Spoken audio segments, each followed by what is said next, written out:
عملی طور پر یہ نہ کسی مسلم کو سلام کرتے ہیں اور نہ اس کے پیچھے نماز پڑھتے ہیں. ان کے نزدیک صرف وہی مسلم ہیں جو ان کے فرقہ مسعودیہ عرف جماعت المسلمین میں شامل ہو اور مسعود صاحب کی بیعت.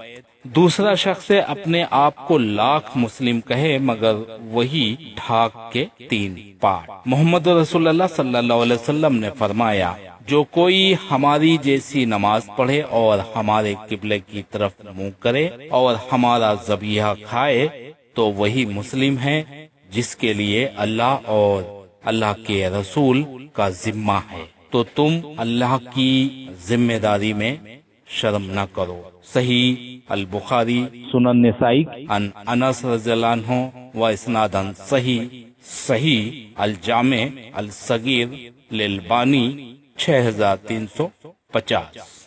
فرقہ کا اطلاق اہل الحق پر بھی ہوتا ہے اور اہل الباطل پر بھی، مگر مسعود صاحب کہتے ہیں کہ فرقہ بندی شرک ہے. لوگوں کے لیے امام بنانا صرف اللہ تعالیٰ کا حق ہے. یہ مسعود صاحب کی عبارت ہے. اللہ تعالیٰ کا یہ فرمان سورہ بقرہ آیت نمبر 124 124. جب ابراہیم کی اس کے رب نے چند باتوں میں آزمائش کی تو وہ ان سب میں پورے اترے. اللہ نے فرمایا اے ابراہیم میں تم کو لوگوں کا امام بنا رہا ہوں. انہوں نے کہا میری اولاد میں سے بھی امام بنانا. اللہ نے فرمایا ہاں بناؤں گا لیکن میرا یہ عہد ظالموں کو نہیں پہنچے گا.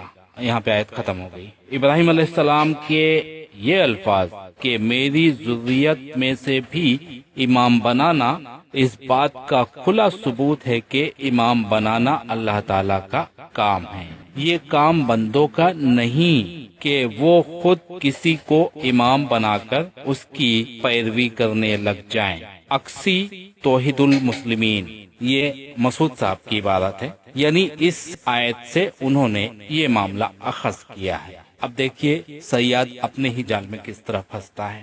جناب موصوف کی وضاحت سے معلوم ہوتا ہے کہ امام بنانا صرف اللہ تعالیٰ کا کام ہے. اب یہ معلوم نہیں ہو سکا کہ موصوف کو جماعت المسلمین کا امام کس نے بنایا. ممکن ہے کہ موصوف کہیں گے کہ انہیں اللہ تعالیٰ نے امام بنایا ہے، چنانچہ ان کا یہ دعویٰ بھی منصب نبوت سے کم نہیں ہے. اگر موصوف کو صرف جماعت المسلمین کے نام ہی سے محبت تھی تو اگر وہ اپنے ارد گرد نگاہ دوڑاتے تو انہیں نام کی جماعت المسلمین مل ہی جاتی. لیکن مقام افسوس ہے کہ انہوں نے ایسا نہ کیا، حالانکہ ان کی جماعت کے مورث وجود میں آنے سے پہلے ہی پاکستان میں اس نام کی ایک جماعت موجود تھی جس کا نام مسلم لیگ آج بھی ہے مسلم لیگ.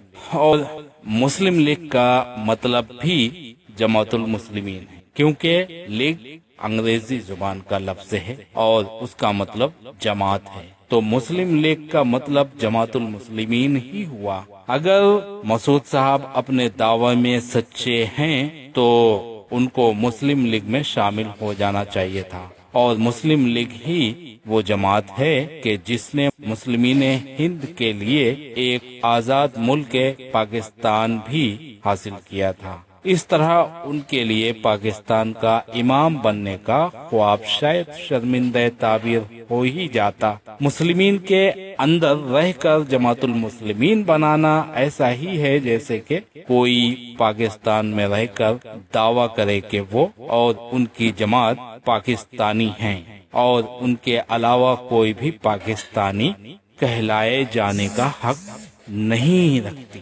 ظاہر ہے کہ جیسا اس شخص کے پاگل ہونے میں کوئی شک نہیں ہو سکتا، ایسے ہی موصوف یعنی مسعود صاحب کے احمق ہونے میں کوئی شک اور شبہ باقی نہیں رہ جاتا.